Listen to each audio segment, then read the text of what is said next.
Hi, my name is Olain Karimo. I want to welcome you all to today's conference. So, as the topic is culture shock and workplace integration for internationally educated nurses, permit me to say that this presentation can be generalized like to other international healthcare professionals, not necessarily only nurses. Just want to acknowledge and appreciate all the organizers of this event. Thank you so much, Nathan K. Alliance Trust, and to my very dear friend Vitri Ofoji for bringing me into this. A quick introduction of myself. Again, my name is Alain Kaola Itwaremu. I was born to my father, late Chief, and Chief Mrs. Ebishemeju. She's still alive, and I'm sure she's listening or watching this now. I hail from Ilaje local government as the water side in Ondo State, Nigeria. I'm a registered nurse, midwife, and public health nurse, and I think I've had over 11 years of post qualification work experience. I've worked as a staff nurse, midwife, nurse educator, or geriatric nurse, emergency nurse. I've worked in the stroke ward, and I worked in the residential nursing home as well as a clinical nurse manager, and currently I work with the HSE in Ireland as a clinical nurse manager to patient flow outreach manager. So I have had all my basic nursing education in OAU, Obafemi Awolowo University, and I actually had my master's in community health nursing as well. I'm currently a PhD student at Trinity College Dublin, where I'm researching how to improve the discharge communication practices of nurses and also working with other nurses to co-design a care transition intervention to for older adults. So that's me. That's all in your words. So before I continue, let me share brief with you about my career transitioning, journeying from Nigeria to Ireland. I relocated to Ireland about 5 years ago after working for 4 years as a nurse tutor. You know what that means, working as almost a lecturer, and then I had to transition here as a staff nurse and I started working in a nursing home.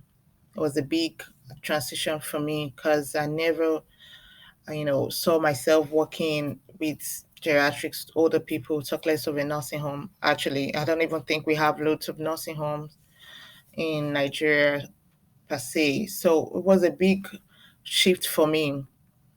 So, in all, I say, even though I was not a novice nurse, when I got into Ireland, I felt like that new nurse. And I'm sure, like every other international educated nurses and healthcare professionals, we've always been at that stage where we are the new nurse or the newbie. So, I would say, like, even though you are a new, you're not a novice. So, but we usually struggle with that phase. For instance, a novice nurse would be that nursing student in his first year of clinical education, you know, trying to settle down into the clinical setting. It could be very, very inflexible. Why, a new nurse or healthcare professionals could be that fresh graduate or like us, internationally educated nurses or healthcare professionals who are just relocated to a different country. So, while you may feel new, I need you to understand that you are not a novice. So for this presentation, I'll just run through this outline. We'll be talking about what are the background data and why are we discussing culture shock and workplace integration. I'll be describing the experiences, and you're also going to share as well experience of culture shock among international educated nurses and other healthcare professionals. We need to look at the cultural norms in developed countries, to see how this relates to where we're coming from as well. And then we'll talk about the importance of workplace integration and how the resident nurses, I mean, the host nurses and all the nurse leaders and all the, like, I would say, employers generally can support internationally educated healthcare professionals. Then I think we just take a quick look about the tools for sources, which is cultural competency. So why the topic? Last, I think, few months ago, the ICN, International Council of Nurses, released a report called the Sustain and Retain in 2022 and beyond. Again, I'm just going to emphasize here that most of my data will be centered on nurses. That's because that's my area, but I think we can also make inference and generalize to other healthcare professionals. So the ICN published this report and they highlighted that pre-existing nurse understaffing and resource limitations, which we all know, and this has really exposed and kind of amplified by the pandemic. So this has added some stress and workload to nurses and to all healthcare professionals. So in all, we know that there will be reduced retention, staff retention, because of the COVID-19 driven health, burnout, reduced working hours, and early retirement. So I believe that the employers and organizations, must therefore take responsibility and provide supportive conditions, including policy interventions that should be focused on improved work environments. Because without sufficient and well motivated healthcare professionals, I think the global health system cannot function. I believe strongly. So, one way to support internationally educated professionals is by understanding how we can support them through the period of culture shock and workplace integration. So, the Nursing and Midwifery Council recently published a policy as well as a standard that's the internationally trained joiners. And it says there that between April 2021 and March 2022, a total of 23,444 people who trained outside the UK joined the register for the first time. That's a massive figure, and that shows I would say, the significance of why we need to talk about workplace integration. We see from this graph here, that's about 13,482 more than the number who joined the previous years. So this data, like I said, is a recent data from the Nursing and Midwifery Council UK.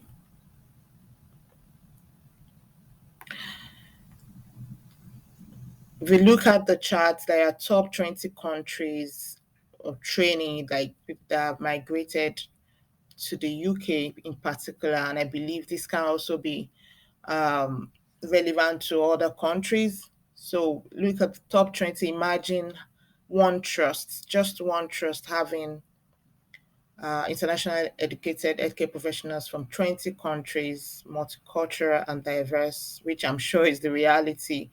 You know, Definitely workplace integration is of strong significance. So, who are the internationally educated nurses or healthcare professionals per se? We say they are individuals who are practicing nursing or their profession in a country other than where they obtain their basic education. So, for instance, myself, my basic education, like I had it in Nigeria and I had to migrate to Ireland. So, I'm an internationally educated nurse, even though, I'm working in Ireland. And he said that one in every eight nurses, has practiced in a country other than the one where they were born or trained. That's by ICN 2020. So we know the following migration. So international nurses and international healthcare professionals will be faced with several challenges that may result in poor integration with their host country. Again, just stressing the importance of workplace integration.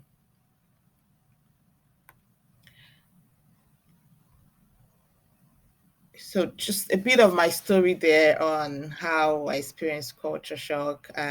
First of all, to Ireland, I say my first culture shock would be the weather. It's so unpredictable, and in the mid, you can have like four seasons in a day. They say going out without an umbrella or without a jacket, that was something very. I wasn't planning for it, but then I had to do a deal with it.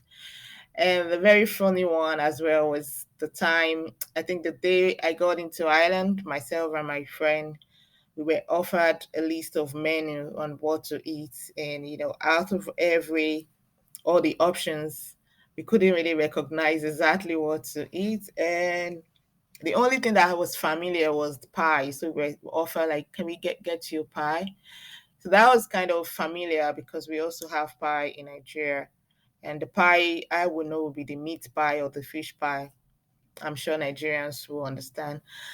But after waiting about 30 minutes for this, special menu, and it happened to be a mix of some potato and I don't even understand. So it was a big shock and we couldn't eat it because we hadn't seen it before. The taste was kind of strange.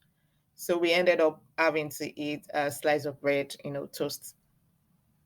And another one is, calling coca oats, which we know as porridge. So I will understand the porridge as maybe yam porridge or, potato porridge. But here it's different. So it's the coca oat that is called porridge. That's talking about food. Then professionally, I think in the workplace, having to call everyone by their first name was new for me. Even like the matrons, the senior lead, I'll say the nurse managers, you can still call your boss, your director of nursing by their first name, and everyone is cool with that. Like, back home in Nigeria, where you have to give this kind of respect or call Sama, kneel down, to greet, stand up when they come into the room, and all sorts. So that was a shift as well. And I also think I wasn't really expecting that the culture of minding your business because I feel back home like you could just go into it on the street, like you can talk to people, you can mix up easily. And here it seems like everybody's minding their business. There is kind of this less familiarity, and it wasn't fun for me. uh Other people could think differently as well anyway. So generally I think the expectations that migrant nurses had prior to migration may not be met, and that in turn could have some negative impacts on the integration process and their retention. So again, culture shock is can be defined as that emotional and psychological factor that leads to confusion, uncertainty, clashes, and certain unidentified reactions that affect a person's observations and their interaction skill in a completely different culture. So, I said before we even describe culture shock, we need to know what the meaning of culture is. Culture is a combination of sets of patterns, set patterns of learned behavior that are the typical features of any member of any given society. It refers to the total way of life of particular group of people, and it includes everything that a group of people think or say or does, and makes it a system of attitude and feeling. So culture is learned and is transmitted from generation to generation. It's a combined setup of mind which create values, attitudes, and behaviors. Okay. So culture shock occurs in those people who come to a different kind of environment like us, like um, and feel disoriented psychologically. So I want us to do a bit of some self-reflection there. Um, Have you experienced culture shock before? And what are the signs and symptoms? Like, what were the signs that you had, you know, given the background that we have talked about? So you can write it down there, just pen it down somewhere, or you share with the person sitting next to you just in the next 1 minute. And why we do that, I'm just going to go ahead and say like a certain degree of culture shock may be associated with frustration and it's typical and anticipated aspect of the immigration process for every internationally educated healthcare professionals. In fact, anyone that is relocating to any other country. So these perceptions need to be recognized and accommodated when we are assisting internationally educated healthcare professionals to integrate into the new practice culture. Because when we identify these challenges faced by international nurses, we'll be able to get, interventions that have equal treatments, multifaceted transition programs, culturally sensitive body system can be implemented to help internationally educated healthcare professionals to adapt to their new environments. Thank you for sharing that. Thank you. I hope that was helpful. So, if I take a peek into your contributions there, like the signs of culture shock could be feeling of excessive homesick, tired, resentful, or isolated. Some might feel unnecessary or unusually anxious, probably sleeping a lot. And you just want to stay in bed. You don't want to do any other thing, or sometimes being reluctant to speak English and associate with new people just because that feeling of not speaking the right English or you're not communicating well. And some people will write and call them frequently. Yes, I did that in the first few weeks.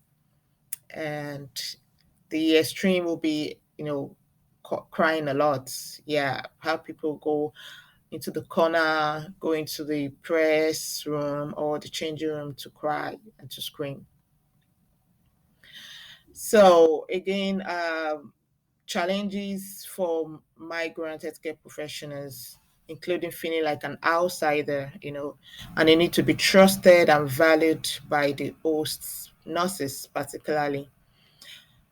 So these differences can relate to the degree of autonomy and assertiveness of nurses in clinical practice, especially in the UK, which this was noted. So education of the host nurses is very important. It's vital to ensure harmony and respect between nurses with different cultural practices. So talking about experiences, I want to break it down into about 4 or 5. So the first one is the communication issues, like communication barrier. And I got this quote here from Okuja and Tilka 2010 that says, although our nurses have all passed the English language test to a very high standard, strong local accents, colloquialisms, and UK phrases are just common struggles to overcome. So it's important. Effective communication is an important aspect of patient care, we know, which improves the nurse patient relationship. And sometimes it feels like if you're not speaking the right English, probably you're not competent enough, that kind of thing. So a GI male nurse said, when I first came to England, I did not understand when the patient asked me where the loo was.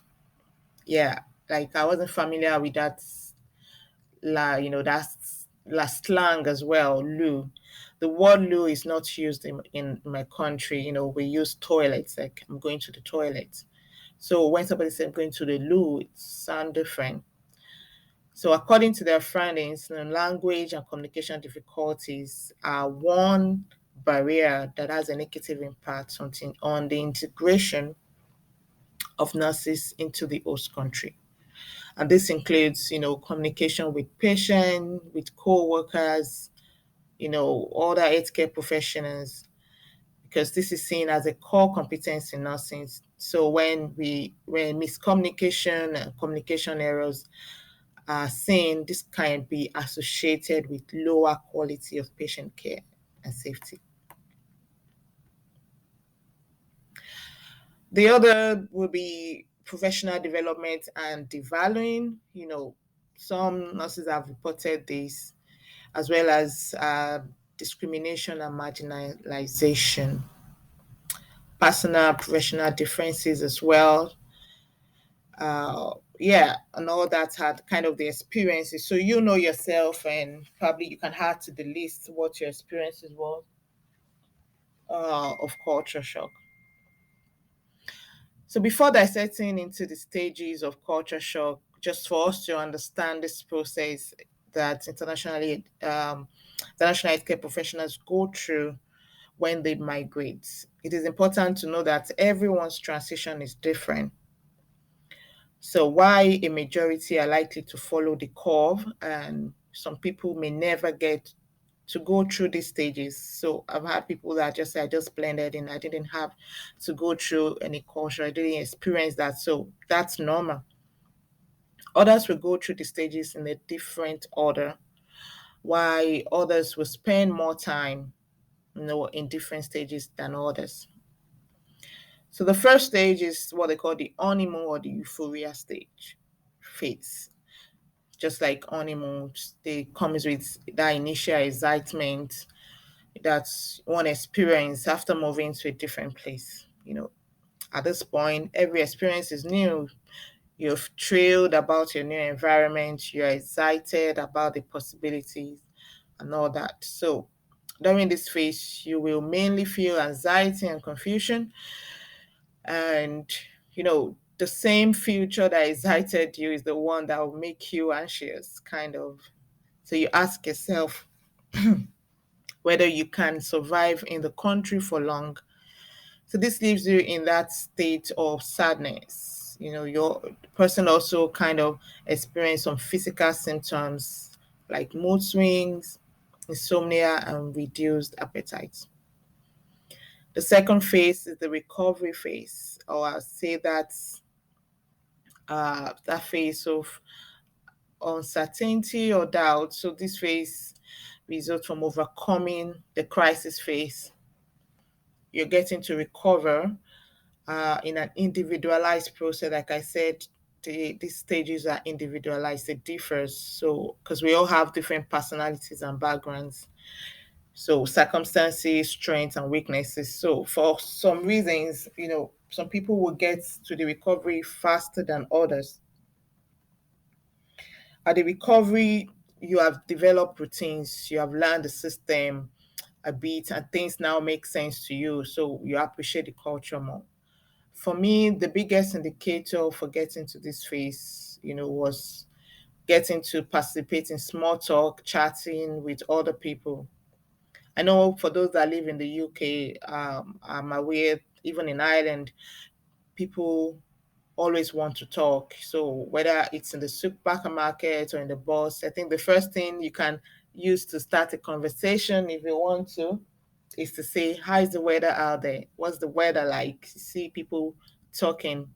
The weather is a very good topic, how to start a conversation. Initially, I would be shy, but I'm not really a shy person, but I just kind of observe. And I know people start learning the British accent or the Irish accent, trying to blend in. So the next phase is the adjustment or adaptation. While we go through this phase, you can just really resonate and see which stage you're in. So at this point, that's the adjustment and the adaptation now. You have accepted the situation, so you start to enjoy the environment. You may have made new friends, here and there. Maybe your family has even joined you, and or probably you've gotten into a relationship that feels right. So you start to feel that sense of adjustment. And the last phase, I say, is the acceptance phase. So that's just kind of that. Those are the stages, I would say. So in summary, culture shock is not always bad. Okay, and in some ways it can enhance individual learning experience and self-efficacy. We just have to go through them. Actually, there are several factors as well that could either um, lead to culture shock, or aggravate it or make it worsen in individuals. For instance, when you leave your home country and come into a different country, mainly it depends on some push and pull factors. So migrant decision can be compounded by different issues: family issues, professional issues, social issues, communication issues, like I've mentioned, and trying to look for um, competency, to increase your competency when you lack training and technical competence. So all these are factors that can, aggravate the culture shock, so to say. So international educated nurses, I would say, need to understand that this is a process that they might have to go through, but it's only for a time being. So quickly, cultural norms in developed countries. I got this from a source, and kind of just to prepare our mind on what, if you are interested in traveling, to developed countries. This can be like a summary, not in entirety anyway, of the cultural norms in developed countries. So first thing that I observe and I know is that privacy and personal space is very important. So um, back home in Nigeria, you could just knock on somebody's door and, try to get some. I remember, like, probably you don't have enough butter or enough salt, you could go to the next door and say, "Can I get some salt?" But it's really hard. They're like privacy and personal spaces of priority. So you can't just go too close to people and they feel like you're infringing to my space. So give them that space. Yeah, professionally and even personally. And I found out that over here, like, people are very honest and direct. And sometimes you might find that to be rude, but that's just the way they are. And many may ask you, "How are you?" without expecting an answer. So sometimes I say, "Are you okay?" And then they're just gone. And you're looking, somebody asks me, "Where's the person?" Like, it's just part of it. So don't be too expectant, okay? And one thing that I actually really appreciate again is the wait they are turning lines, like no matter how long. And I'm not saying that's 100%, but to a larger percentage, there's no jumping of queue. People are just very respectful of others, the value time. So this no issue of African timing. Time is time. So value time, and it's actually also shows your professionalism. I struggle a lot with time, keeping to time. I'm learning and I'm still improving. And they're kind of an independent thinker, and they also expect you to be that. So when you are depending on other people to make decision, you kind of come back like rub on your competence, kind of. So that's just my observations, and we can add to it. So how do we cope with culture shock? Just to leave this space, we need to keep an open mind. Okay, it's important to keep an open mind. I would say that try to make friends, try new things, appreciate the cultural difference rather than judging it. Just appreciate it and see what can I learn from this culture. Culture, like we said, is a learned set of behaviors. It is not rigid, it is flexible. It can be unlearned if it's not working. So, like they used to say, if you're in the Rome, you behave like the Romans. Okay. Not like you have to be able to say, what can I take from this culture that I can use to augment my culture to make me a better person personally and professionally, kind of. So just appreciate the cultural differences and don't judge. Stay positive. With time, things will be easier with time and practice. So we just have to stay positive. Keep, if you have positive affirmations, keep doing that. Take care of your health as well. Of course, music, walk, hot shower, sleeping, all these have helped me. I do a bit of journaling as well. So whatever works for you, just take care of your health and talk to someone if you feel overwhelmed. So as I've maybe recently I've mentioned earlier or in my bio, I'm the presiding president of the Association of Nigerian Nurses in Ireland, and these are some of the issues we go through. Having people to talk to, some of the things that we do. We have a welfare hub that's international nurses could come to talk about what they're going through. So talk to someone. The worst mistake you can make is to keep silent. So now let's move to integration. All right. Integration, like I say, if you look at that sketch there, thankful to my friend Rachel Archer for helping with this design. Rachel is a nurse designer. Let me call her that way. She's into design. You see, when we integrate, we have people around, like different people from different cultures, and you can see which is different from the previous image where I was isolated and alone. So with integration, you feel among, you have that sense of belonging, and you can stand out, your voice can be heard, you can express yourself without any feeling of bias or prejudices and so on. So that's kind of my story. I started blending, I started talking to people, I started interacting. Listening, it's very important as well. Trying to listen to others, it's very important, which I'm still learning. Like, I believe we can always improve. Active listening is very important. So all this helps us to integrate well. Looking for, just look at your environment, try to explore what are the resources available. All this very helpful. So one of the factors that affect nurses retention, like we said, is work environment, the working relationship and working conditions. So how can this be improved? So why there are plethora of references to the term integration in the context of international educated nurses, there are no clear definition of what was available. But the references to integration seem to describe that adjustment and transition experiences, which are reflective of the early post migration phase.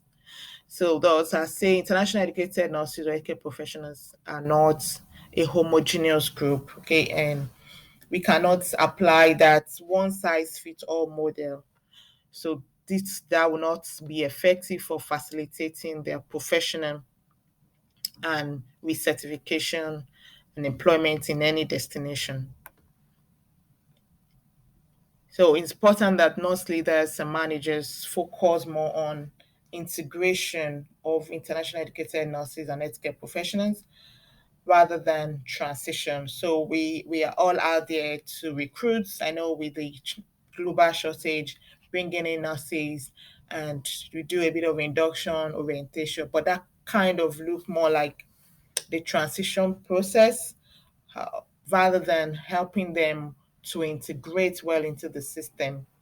So that's definitely a need for cultural awareness in the form of cultural education of nurses and other healthcare professionals and even patients. So we need to emphasize this. So I'll just talk around the critical social theory, kind of provide a relevant philosophical underpinnings for workplace integration for international educated nurses generally. It's important that we remember that when working in a multicultural society, that a dual adaptation phase exists. So it's not just the internationally educated healthcare professionals alone. Even the hosts workers must also learn to adapt to other cultures. So the need for cultural education to promote awareness and understanding. So, Workplace integration occurs through a two-way process, like I've said, and this requires effort from both the international healthcare professionals and the organization. So I'm really going to be focusing on both. So because it's a two-way process, and it has been categorized into three main sub processes. The first one is respecting diversity, okay, and differences, adopting inclusive practices, and striving to achieve equity. I'm going to try to take this one after the other. But the key messages conveyed in each of these sub processes kind of overlap, okay? But there are varying emphases in terms of the ongoing changes and the effort required on the parts of the internationally educated healthcare professionals as well as the workplace organization. So let's start with respecting diversity and differences. Uh, Respecting diversity and differences is demonstrated by the internationally educated healthcare professionals and the workplace organization in the way the needs of increasing diverse patient base are addressed. So we need to look at it like we have diverse patient base. We have patients from different culture as well. So the organization had to value how the diverse background of the international healthcare workers can help to address patient diversity. So that's how we need to look at that. For instance, like you have a patient from Africa admitted into your ward and they're struggling with interpretation, or even settling. We have some patients that don't want to. They find difficult to settle to the hospital environment, even though they definitely need acute care management. But if you have an African healthcare professional, either a nurse, a carer, a doctor, that kind of help them to settle in, knowing that, oh, I have somebody of my color, I have somebody that understand my culture looking after me. It helps them to settle. So organizations should value that the diverse background of healthcare professionals also help to address patient diversity.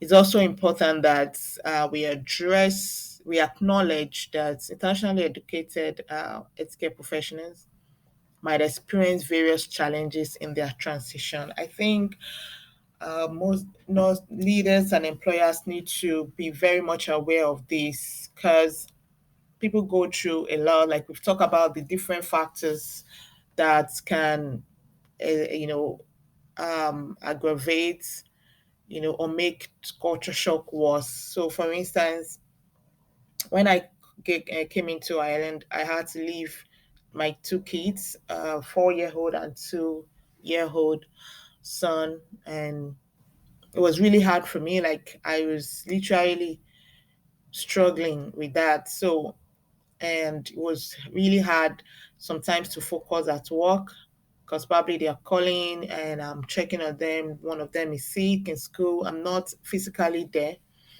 So all this kind of affects my settling. So it's important that the managers or the employers are not just focusing on this person is new. How can this person be better to be proficient to move from that novice to expert, that pathway, but also to acknowledge that we experience various challenges in our transition. Could be financial. People are struggling with accommodation, even with the housing crisis in Ireland now. Um, we had to start some campaign of how to house a nurse, it's as bad as that. So people go through a lot. If you don't have a place to call your own, it's affects your functioning at work. So organizations and employers, managers need to acknowledge this, as well as coming to the other part, the international educated nurses must recognize and accept the responsibility of adapting to their different nursing roles. So if you're coming as when I came in as a nurse tutor, I came in into a nursing home. It's my responsibility to adapt to that role and we need to be able to I need to be able to do my best as well. And that can require some time and resources. Most of these are available. It's just knowing where and how. So approaching the right person, that's what the organization have to do to make sure that this information, resources, and support are available. And yeah, I saw this particular report, like a focus group discussion on packing two-way workplace integration. And there, the international educator now say, when I was new, they said I don't speak English well. They question my skills as if they don't trust me. And on the other hand, the manager said it is one thing to be able to speak English, but it's another thing to get your point across in a way that it's clear. And that doesn't, perpetuate stereotypes of an internationally educated person being not so educated. So it's just the same way communication is key. So we need to improve on that. The next one is adopting inclusive practices. So I'm an advocate of equality, diversity, and inclusion. As a matter of fact, a member of the Athena Swan Committee for EDI in Trinity.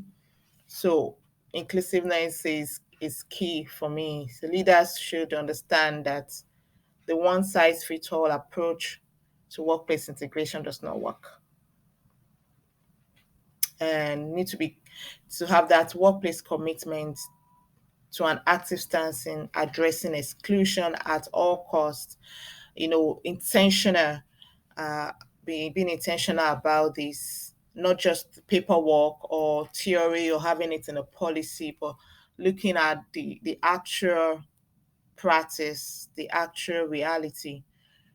Creating and sustaining an inclusive organization should be a focus for every organization, for every employer.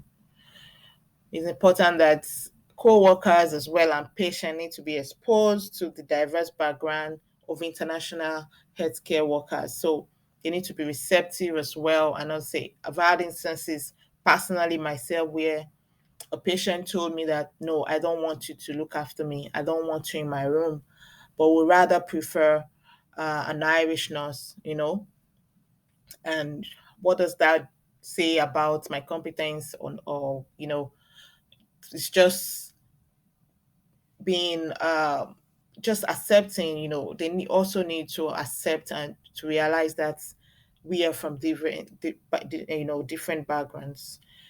Most importantly, nurse leaders and managers should be aware of these cultural differences. And the third one there, just striving to achieve equity. So this talks about being genuinely open and willing to accept international educated nurses, not just as a number, you know, but as valuable contributors of knowledge and expertise. That we have the knowledge, we've gone through the training, and we also want to contribute. So it's been the nurse leader has been open and willing to accept involving us. Like for some people, we say, well, if I'm not involved, if I'm not invited, I'm not going to be involved, or if I'm not involved, I'm just going to mind my business. So the nurse that need to do that kind of harvesting and looking out for, you know, this, resources, and be able to tap into it, because we are resourceful, we are knowledgeable, and we are full of different skills and talents. So it's very important that there is that shift from the focus of how internationally educated healthcare professionals can adapt or fit in to what we can bring in. So there needs to be that shift from how internationally educated nurses adapt or fit in to what we bring in. So in general, I say cross-cultural tolerance is very important. So there should be workplace culture and communication. This can be challenging, but it also reminds every internationally educated professionals of their foreignness and lack of belonging, which kind of increase their sense of vulnerability. So we need to look at this tolerate one another or each other's in the, using that ladder. The host nurses, the host managers tolerating, and this other side as well. Just knowing that you are in a different country and you need to be able to adapt.